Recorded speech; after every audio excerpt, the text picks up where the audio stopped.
This is WPSL Port St. Lucie, the talk of the Treasure Coast.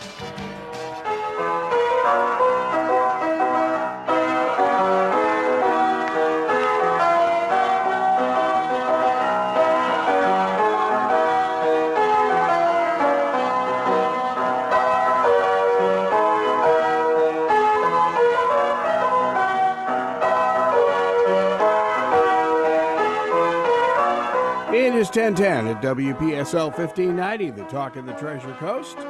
You're on Ask a Painter. And this is Rabbi Shafir Loeb of Congregation Eitz Chayim, your Jewish home on the Treasure Coast. So much for being ready, right? Hey, I've been looking at your art stuff. It is off the charts. Well, thank you. Thank you. Beautiful. I am definitely enjoying doing that, and I'm actually going to lead a paint group at Kaiser. Are you really? Yeah, we're going to do it cool. for staff and students, faculty, and have some fun. And I'm going to teach others how to do it because it is so therapeutic. That's the big piece. It really is. So cool. I love it. Yeah, in fact, let me. Uh-oh. She's reaching over. Maybe she's reaching over. Let me show you one other thing that I've done. Here we go. Oh. Take a look at that little piece. Oh my God, that's tiny. It's a pendant. Yeah. So that's called paint skin jewelry. Show that up to the camera there. So Yeah. let me take it out of the bag and show it. Yeah. Yeah, that And is I'll show so it cool. to show it Yeah, to the show it to our YouTube. show it to that one Yeah. and to that one. How do you do something that small? That's Well, what you do is you cut it. You cut out the circle that you then turn into the cabochon. wow. That is so And cool. so, yeah, I just arrived yesterday, so I was playing with it for, I don't know, 5 minutes between meetings. Anyway, so that's one other thing that I've been doing with that. There's a whole, I found out there's a whole sidebar to using the leftover paint, because the most expensive thing in the painting is the paint It's itself. got to be the paint. Oh, yeah. paint's, Yeah. you know, Makes sense. and it adds up very quickly. And people don't realize that, but it does. It costs quite a bit. And so different ways to use what isn't on the painting is the big thing, because the style of painting leaves what are called paint skins. And they're actually as pretty, if not prettier, than the paintings themselves sometimes. Wow. Nice. Yeah. And so that's a way to capture some of that side piece. And the ways that I paint, I don't have that huge a scrap set, but I've got some. So yeah. So I got the kit for making the cabochons out of it. You call them what? Cabochons. Cabochons. Cabochons are gemstones, or in this case, ornamental pieces that have that rounded, they're not faceted. Like the topaz on my finger has facets. And that's an oval cut. There's different kinds of cuts, but cabochons are the ones that are smooth. Nice. So okay. that's what you do to show off the painting, because it enlarges it just a little bit. Yeah. That's great. Pretty Wow. cool. Yeah. So I'm definitely enjoying that, and I do recommend learning how to do that if people want to. So when do these classes at Kaiser start? You're probably going to have 1,000 listeners lined up outside. You know, if there's an interest, then certainly I'm willing to do that with groups and things like that. Because it's easy to teach. I've never heard of doing what you do. It's wild. The painting. So this is going to sound really off the wall, but it's like flying a plane in that the key is to not overdo it. Okay. So if you can teach somebody to follow a few simple rules, then the odds of their painting coming out quite attractive and beautiful is actually quite easy. Nice. Wow. And, yeah. And so, yes, I'm this weird person who loves many things in many different directions. Hey, nothing wrong with that. And That's all right. it's just what I do. Uh-huh. So, yeah, I've started doing some YouTubes on it. And I'm actually going to do a series. I've got to make a set of 5 gifts in a specific set of colors that I need for next week. So I'm going to have to do it this weekend. So I'm going to do a jam up set of 5 and then a composite of the 5 on YouTube. But I've got to get that set up for the camera. Wow. Nice. Yeah. Nice. Yeah, basically what I've done so far has been tests to learn how the camera part of the equipment works, and then edit it down and make the YouTube. That is so cool. That is so cool. Yeah, that's nice. kind of fun. So yeah. I'm hoping that people will enjoy it. Yeah. And So how many folks at Kaiser are going to be in this class? I don't know yet. It starts actually next Thursday. Okay. I'll talk about it next week. Yeah. That's amazing. So yeah, having fun. That's what it's all about. And it's kind of funny because I was talking with some other counselors, and we were talking about what do you do after you've had some really heavy sessions. Like, for example, you're working with somebody to prevent suicide, which is very heavy. Oh boy. Yeah. Right? Very, very heavy kind of work. I can't even comprehend that, but yeah. I get it that that's hard to comprehend. And so we were talking about what do you do after you've dealt with something like that? And I said, my answer would be to paint. Because it releases so much of stuff. And that's just part of what you need to do. You need to be able to release. And so I liken it to on Grey's Anatomy. They don't do it so much now, but in the beginning, they used to show the interns there dancing, just as a way to change the heaviness of the emotion that one carries. Oh, I just thought Grey's Anatomy would be sex. Well, they did that too, but in every closet, I think, of the hospital, but and a few other places. But oh my, that was one of its hallmarks: is how many places can we do that? Yeah. Oh gosh. But that aside, they actually do deal with some interesting issues. They got accused, if you remember, during COVID of being too candid about how hard COVID was to deal with. Oh, it's so funny. I'll bet it's been 15 years since Carol and I saw Grey's Anatomy because we're hardly ever at home. But, I can't think of the name of the star who plays Grey. Yeah. But she went from a very young woman to a very mature woman. Yeah. It's been a career for her. Sure. Oh yeah. And for some of the other actors in the series as well. Yeah. So yeah. Dr. McDreamy. Or no, that was another series. That was no, that was no. Oh, was it that one? Yeah. Oh, okay. Yeah. Yeah, that was her boyfriend / husband, the one she hooks up with the day before she reports for intern duty. That's how the series starts out. Oh no. Oh yeah. Yeah. Yeah, she's there for the welcome to the interns and goes to a bar the night before. That's how the series starts. Oh God. Okay. And it's kind of interesting. I ended up getting fascinated by Grey's Anatomy in a way you might not expect, but they very often actually deal with moral dilemmas in the course of the show.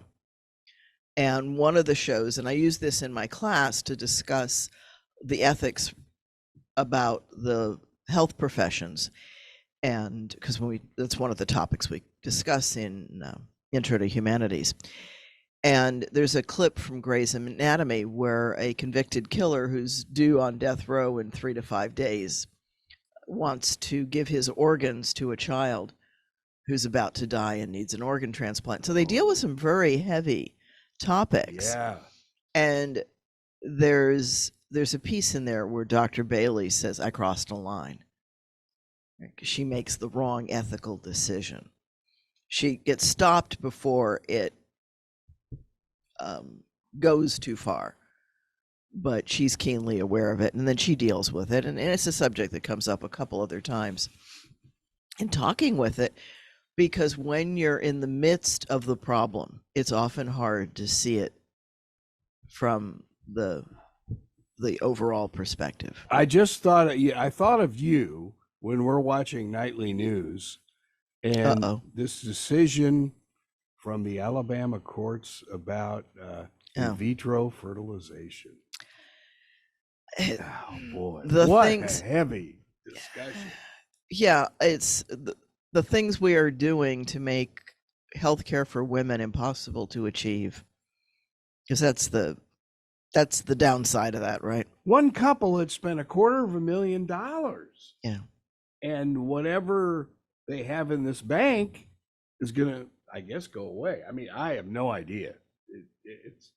It's yeah. There's there's no win with the way that's, you know, I mean, candidly, there's more regulation on a woman's vagina than there are on weapons. And yes, I hate to laugh, but you hit it out of the park on that one. Yeah. It's that's a sad reality, and until we start to address those issues and allow women to control their bodies, and to recognize that a little bit of egg or sperm is not a child. I'm sorry, it's just not. And the problem with that is that people are just going to not deal with women's health for fear that they've messed up some little bit of genetic material that's never going to turn into a child. Wow.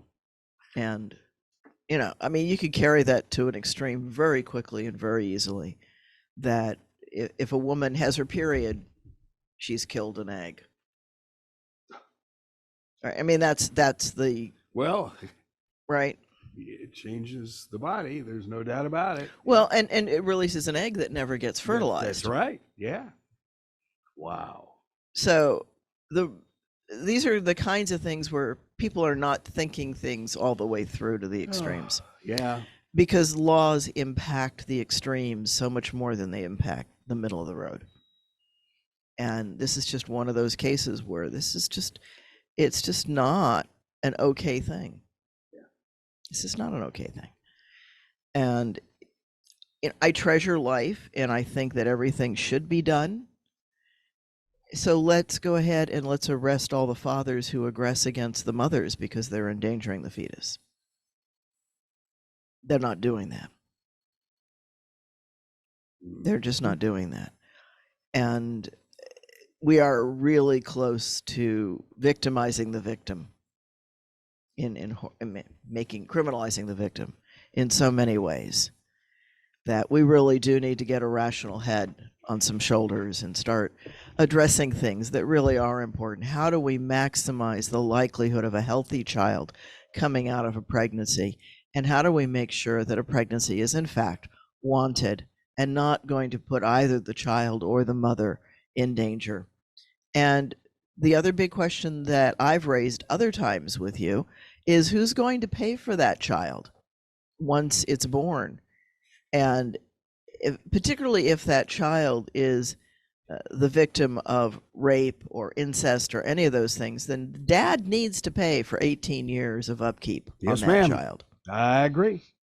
I think we'd see a whole lot of different attitude if we held dads accountable for their contribution to the process. Agreed 1,000%. And that's probably the biggest thing that I can say. It's not it doesn't, we are not Sonoran lizards. And by that, what do I mean by a Sonoran lizard? They're all female, they're all sisters, they're all their mother's sister, because they don't need males. Wait a minute, you talking lesbian lizards now? No, they self-fertilize. They lay fertile eggs, and their fertile eggs are basically them. Wow, in the Sonoran Desert. In the Sonoran Desert, yep. Wow. They're all females. It's an interesting biological adaptation to the harshness of the desert. So if one lizard ends up somewhere, she can have many, many babies. It's not quite the same as taking a pregnant rabbit to an island where you know that she's going to have boys and girls who are going to breed. But here she doesn't need anybody. She can just breed all by herself and create a colony of lizards that either survive or not where she ends up. And so they end up colonizing very interesting bits and pieces where they end up. And it's not the only species that does it. There are many other species. We think that the whole world is XY, and it's not. XY is the system that humans use right now. And here you go, guys. The Y is actually shrinking, but it won't affect anybody who's alive now. But it will affect offspring down the road.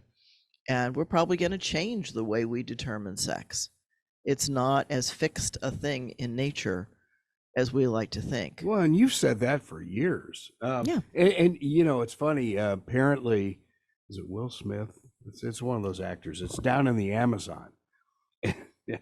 And they have discovered supposedly the largest snakes on the planet are in the Amazon. But well, I think we've not exactly a surprise. No, everything grows big in the Amazons. Yeah. And unfortunately, the Amazon's getting chopped down. Yeah, and that's going to affect the whole planet. Yeah. There's an interesting piece that I often explain to people. There is a prayer that we say in the course of our service that is tied to the weather pattern in Israel. It's a prayer that the weather be right in Israel for the crops. Okay, so the winds should come, the rainy season should be in the winter, and the dew should water the crops in the summer, because that's the way it is in the Judean desert and that area. And I used to have a congregant who used to come to me and say, well, you know, I'm really not interested in what's going on in Israel. I want to pray for the weather here. And I said, you don't get it. If the weather's right in Israel, then it's right in the rest of the world. If it's not right in Israel, it's not going to be right anywhere else in the world. That does make sense. Yeah. Because we're not independent. If the rainy seasons don't come at the right rainy season, then something's going to be off in South America and in North America and in Africa. Right? It's not just the Middle East. Well, you know, it's so funny. It's like you watch, and you know, Carol and I are news junkies. We were in it for so long, and you know, you never get it really out of your system. But they're going on and on and on about snow, and I'm thinking, what month is this? Is it winter? Yeah. What happens in winter? It snows. Yeah. You know, I mean, you know, granted, it's dumping a good amount, but yes, it is. But it has done that. Certainly. I can remember a March driving from Canton, Ohio, to Detroit, which is not that far. And seeing the salt trucks in fact, we saw one snowplow off the road. It had slid off the road. And we were driving in this and you're driving. And we're driving a motorhome and a van. No. Carefully. Yeah. Carefully. If you see something like that, you bet. Yeah. So ice and snow are just part of winter. It's part of why I used to say when I lived in Pittsburgh that my next big move was going to be south, but then of course it went to Ohio, which was not the right direction. Well, yeah, in theory, you did sort. No, I moved north. Went southwest. No, I went north. From Pittsburgh to Canton is north. No, I know, but I mean, you know, eventually made it. And then I made it down to Tucson. Right? Yeah, so you made it south. Yeah. It just wasn't immediate. Yeah. And then I stayed south when we came to Florida. Yeah, there you go. So yeah, and I love not having to shovel snow. That I confess that to me is a good thing. But if I ever do move north, I will not shovel snow. That'll just be the deal. And because I've been out there when it's not fun, and my heart goes to those who have to deal with it. But the other part of that I'll talk about is from my friend Sharon, who was it was hailing in Tucson, and her kids came into the classroom and said, "It's snowing." And she said, "No, snow doesn't bounce, but hail sure does." Oh, I remember, of course, this is centuries ago, in the early 70s, you know, of course, we had that metal roof at Channel 4. Oh, brother, you get into, oh, yeah, it sounded like machine gun fire in the studio. Oh, yeah. Yeah, I can, the car is actually the car that my husband drives had hail damage in Ohio just before we left. I am not surprised. Yeah, because there it can grow quite large. It doesn't go tink, tink, tink. It goes bang, bang, bang. $quarter-and-half size hail. Yeah. It was huge. And I actually took pictures of it. It was quite impressive, the ice storm that engendered. Yeah. Those are just things that happen. I can also remember there was one time where it had hailed in Southern California, and people were like, "Oh, it's snowing." And the one of the young ladies who obviously had more northern experience, young thing, she must have been like 10 years old, says, "It's uncommon to see hail in Southern California." There you go. Yeah. Okay, that young lady's knowledgeable. She knows the difference between snow and hail. Yeah, sure. Yeah. It's well, of course, this is an El Nino year, and El Nino does numbers on California and the coast of Oregon, and South America. South America. We know from the archaeology in the westernmost countries like Peru that El Nino and La Nina have very profound effects. I'm not surprised. And it drives populations inland, wipes out populations if you're not careful. So these are major meteorological events, weather events that just affect and have affected populations since there have been populations. Yeah, I mean, you listen to the news, and this is the first time it's happened. Well, hardly. Come on. No. First time in a while. Yeah. And whiles are relative. Yeah. Because we're not that old. Neither you nor I. I thought of you when they nightly were talking about the moon lander, and the fact that the moon was going to go into its nighttime on the South Pole. Mm-hmm. That may last 2 or 3 or possibly even a month. And I'm thinking, okay, this gets back to the rabbi talking about creation. Mm-hmm. And is a day? No, it's not. That's a very relative term. A day is quite different on Jupiter or Mars or Venus. Right? Venus spins, I think, incredibly fast, if I'm remembering correctly. And I confess that I'm not remembering who goes fast and who goes slow. Well, if John Bell's listening at the planetarium at IRSC, call in.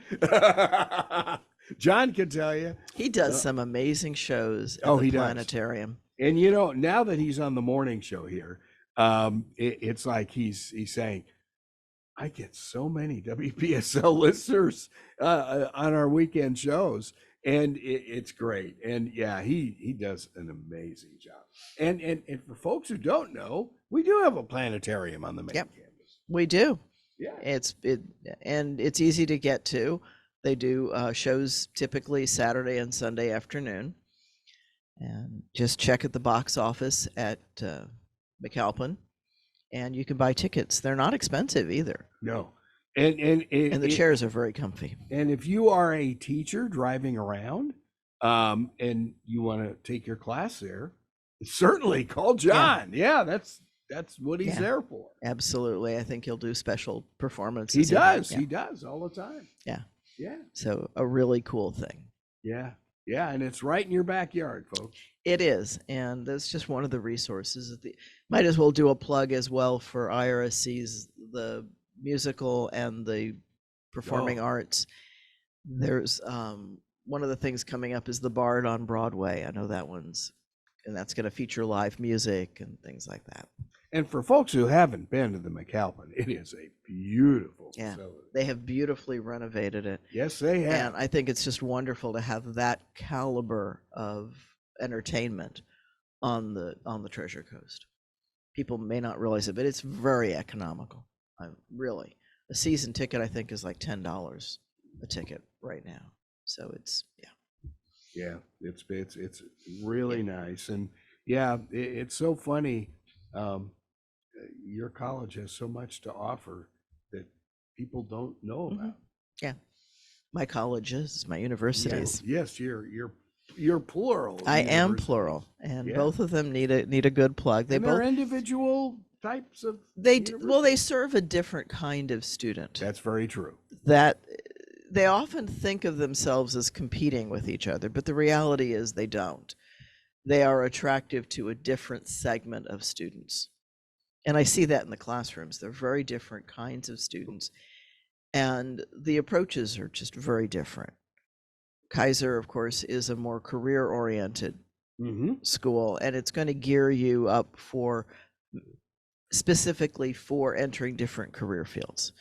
So here in Port St. Lucie, there's radiology, there's IT, there's, of course, nursing and medical support, like medical transcribing and records and billing and all of those kinds of things as well. Which now, with all of the new rules and regs, is huge. Is massive. Yeah. And of course, there is my program, psychology, that goes all the way up to the doctoral level. And so, yeah, it's a different kind of setup. And IRSC offers what it offers, and it's a wonderful program. A lot of dual enrolls there. And the Promise kids, of course, which are not necessarily kids, but the Promise students, some very big different segments of the population. And we need as many different ways as we can find to help our young people and our second career folks. Oh, you bet. Move into meaningful lives and occupations. It's important. And I think that that's part of the big value. I love being able to teach it both. And I love that perspective that it gives me to know that there's different things going on. And I'm not alone. There's a number of us that teach it both. And I think it helps the students at both campuses. But that's, my selfish view. That's the whole diversity of all of this here. Yeah. It is. Yeah. And, Dr. Moore was talking about, of course, the wooded area on the Pruitt campus. A lot of the woods, unfortunately, are going to come down. Yeah. But there's going to be dorms, I think, for 500 nursing students. And, of course, they're putting a medical university on that campus as well. And what was new in our discussion a couple weeks ago in this studio, a pharmaceutical college. Oh, okay. As well as the medical school. So, I mean, there's going to be a lot happening on that Pruitt campus. Yeah, there's going to be a lot happening on the Treasure Coast. Yep. Oh, you bet. It's a very happening, and certainly I'm hoping that the city and the county start really addressing the infrastructure to make that work better.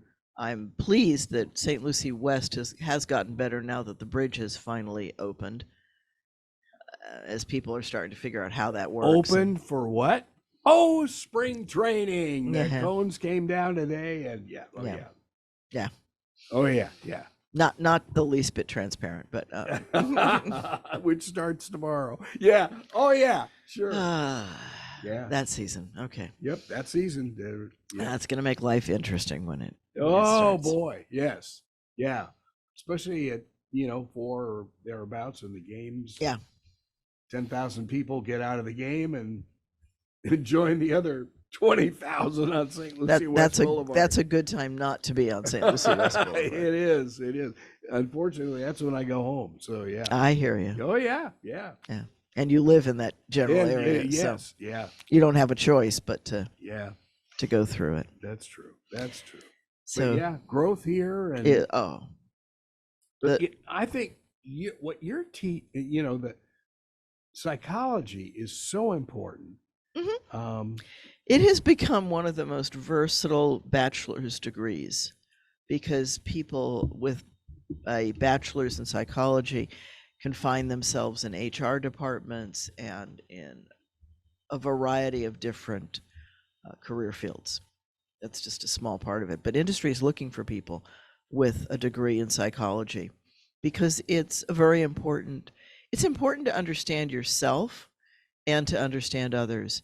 And I was actually thinking about this as I was getting ready to come into the show. We all have our stuff. We're not, so if you have a rough childhood and you turn that into something good, yay on you, that's you. It's not the bad childhood that made you effective. It's what you did with it. And if you'd had a different set of circumstances with your personality, you'd have done something as well. So recognize that piece. And I wish the children didn't have bad childhoods. I wish that people could learn that we have enough science now, for example, that shows that hitting your child just is not healthy. No. And that's such a hard thing in a community that used to be as rural as this part of Florida, to really get that through. But education shows us there's many more effective ways to educate and train your children. And I just have to think back at my mom and, my dad. And the nuns? Left and started, well, the nuns too. But my mom had to basically be mom and dad after, I was 11, when my life got turned upside down. Yeah. And, and she just, it's like, I never stopped going to games and stuff like that. It was like, she didn't miss a beat. She was one strong lady. And back in the 50s, it was unusual. That's not really right either, but full-time work. Yeah. As well. Yeah. I mean, she was at Sears as an accountant or bookkeeper type for years. Yeah. But, and again, I guess that's where the women went to work in that department, and it was like all women. Back in the day, that's what they didn't pay them well either. Oh, no, they did not. But I will say one thing. Okay. The pension program was helpful. Was very helpful for her. Okay. Well, that's good. Yeah. Yeah. And of course, now you talk to your students at IRSC, they don't even know what a Sears is because it disappeared probably before they were born. Many of them have no idea what a pension is either. Well, that's a whole different story. Yeah. That takes such planning that most of the young ones today that's always been a problem though. I can remember when I first hired into Goodyear, they started talking about retirement, and I, like so many, were like, well, that's so far away. Right. But you blink, and of course, it's here, and you either have done it or haven't. And that's right. You can't go back in time and fix that one. You can't go back in time and fix anything. You simply have to deal with what presents today and figure out how to work it. And that's actually called solution-based living, which is what do you do with it now? How do you solve the problems going forward? Recognizing their roots are in your past, but what you do with them is your control as of today.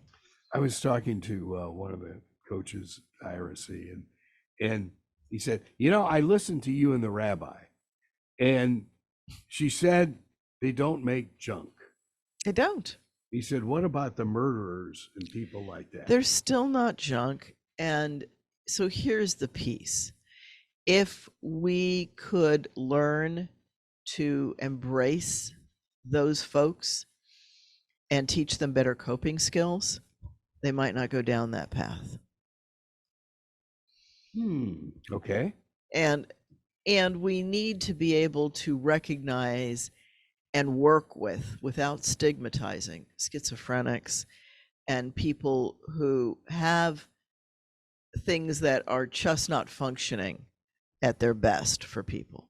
Well, I remember, when Ronald Reagan closed a lot of the mental hospitals in California, and we had a huge one in Camarillo, Camarillo State Hospital. And, you just wonder what happened to those poor people.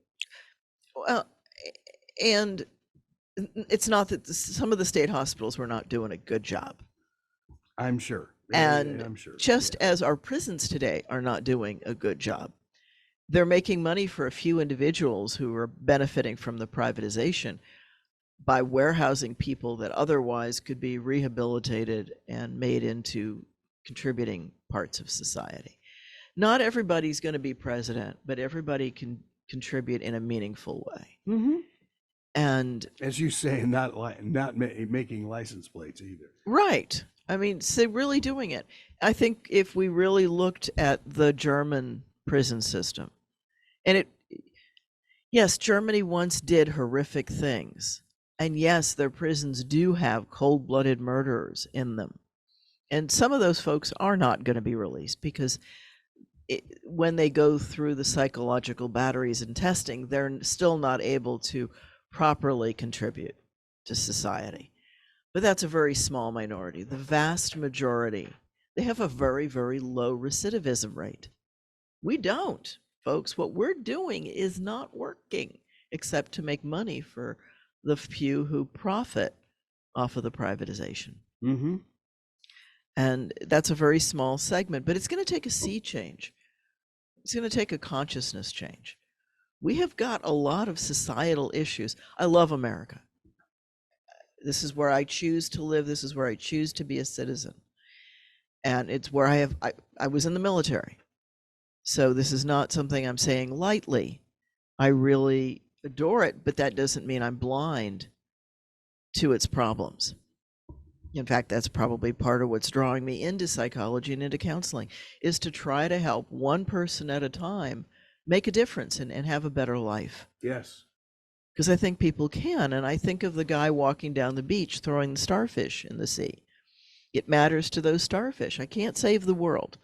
But if enough of us walk down the beach, we can sure make an impact. Mm-hmm. And we are actually having a shortage right now of mental health professionals. And partially because it just is not an easy path to go through to get there. And it takes working one-on-one or in small groups to make a difference. But for everybody that we help, that's one more that's not going to be at the bottom of the pile. One more starfish in the sea. And when I'm working with somebody and they tell me that they feel better because of it, that's a starfish I've thrown in the sea. Yeah. Oh yeah. It's got to feel. And they've still got to swim. They've got to do their thing, or being thrown in the water is not going to help them. But I think that as a society, we can do much better. We need to stop making it okay we need to stop living in a rape positive culture. And by that, what I mean, that says that rapes will just boys being boys. That's not acceptable. Well, has it ever? Unfortunately, yes. In our society, it's often looked the other way. And we need to stop letting, there's a delicate balance, right? Because if it goes, you can't be automatic about it. You really do need to find out the truth, because there are people who will abuse it. The Scarlet A, right? Scarlet Letter, about the girls who lie. Mm-hmm. And it's hard. You have to dig down through the truth. And that's one of the issues that Candidly Scriptures deals with. And it talks there in capital crimes, for example, you must have 2 or 3 witnesses before you can convict. And 2 or 3 witnesses doesn't mean somebody and their buddies. It means people that are not connected with each other, so that you have independent testimony, because we know that eyewitness is a shaky kind of testimony anyway. And that is in the scriptures. Yeah, that's in scriptures. Amazing. Yeah. Yeah. It's not that's part of the human condition. It's not new. So I don't want people unfairly accused, but I also don't want victims blamed for, it's not her fault if she walks down the street in something that's a little too hot. Somebody needs to pull her aside and say, don't do that. But that's not a justification. Right. I'm sorry, just because something pays attention to it doesn't mean it has a right to do something.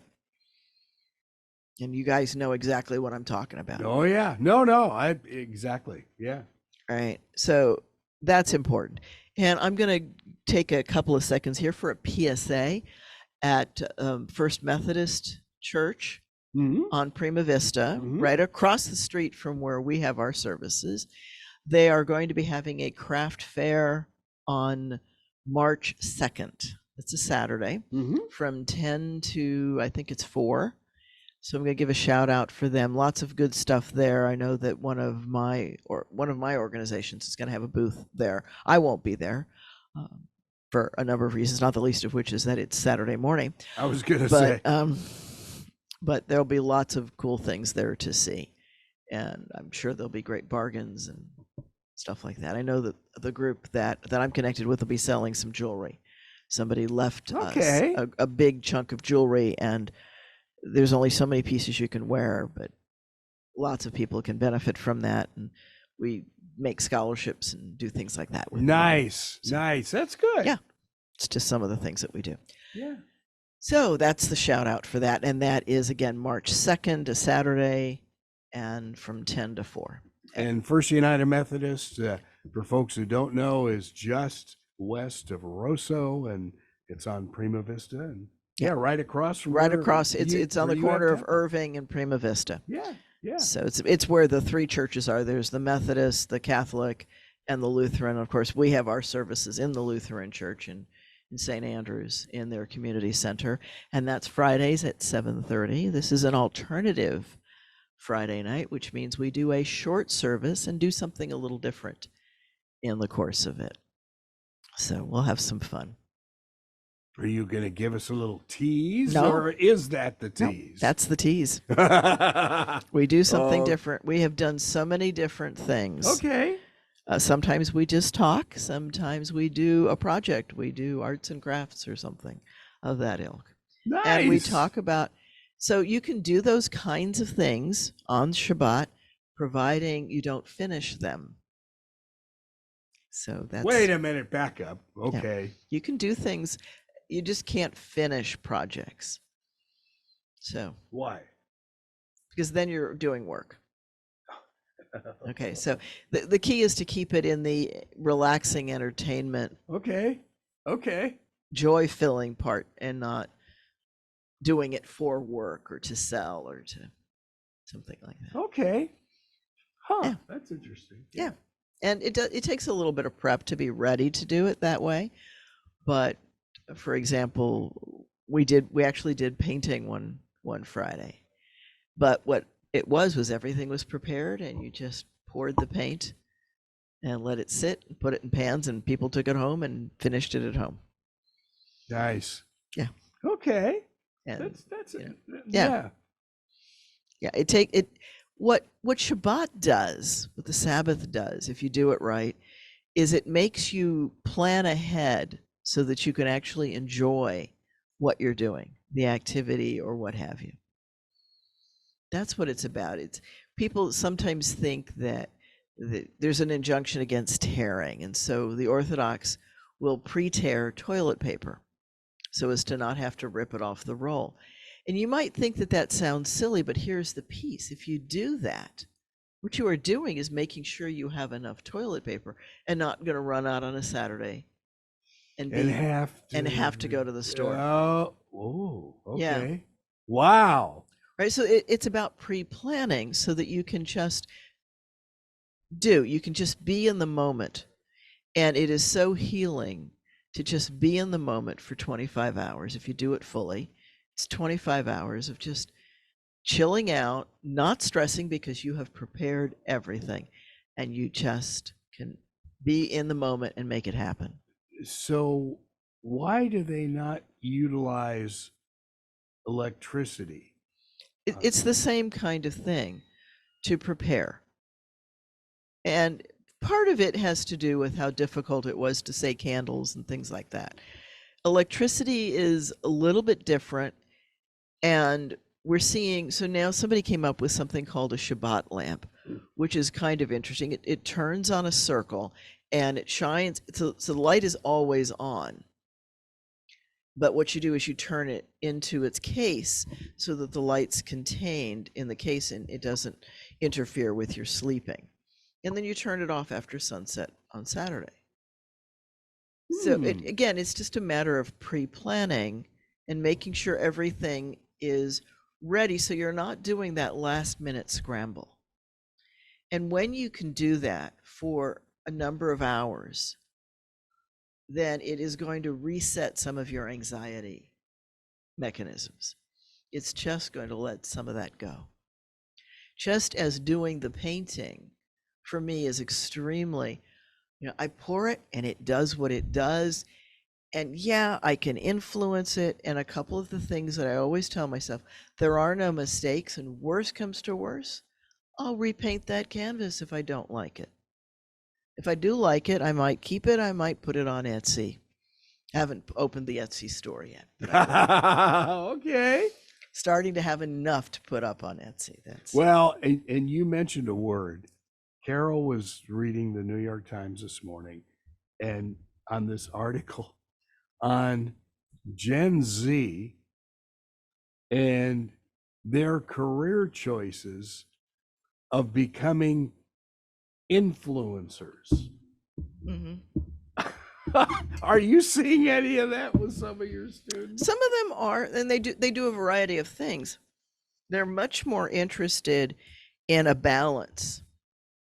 I think that when our generations were young, there was a tendency to overcommit to work. I know mine was. Yeah. To find self-gratification and identification in the career, even more than the family. And I think that families have suffered as a result of that. And I think you're right. And I think that the generation coming up now is much more interested in self-balance and in having those other things that define them, not just work. And I have told this story before about walking on the beach with my daughter. And this was just maybe a dozen years ago, and saying how angry she still was that I missed Christmas morning with her in order to do a broadcast. And I was in Hawaii doing a bowl game the night before. I was on the overnight, so I got there. But you missed the morning. But I missed the morning with her. And here she was, 40 years old, still angry with me. Okay, that's something she needs to work on. Oh, no, I understand that. Yeah. And we all have stuff we need to work on like that. Yeah. Right. And it's hard. It's hard to balance all those things. And coulda, woulda, shoulda, right? And how different things can or can't be. We've got somebody calling in the last minute. Yeah. All right. Paul from Port St. Lucie on line 1, and I need to put on the headset. Okay. Paul, go you ahead, gotta Paul. make it quick. 2 minutes. We've got 2 minutes. Okay.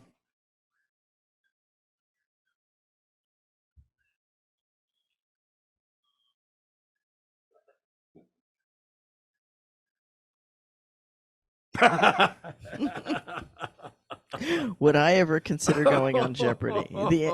And I believe my answer was no then, and it's no now.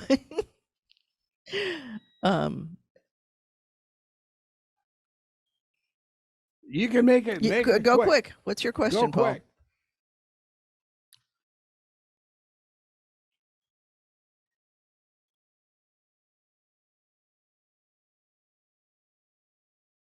Ooh, what a okay. So that one we will continue probably next week. Paul's question is, what do I think of the future of America, of the society? Next 10 weeks of the show. Yeah, I'm cautiously optimistic.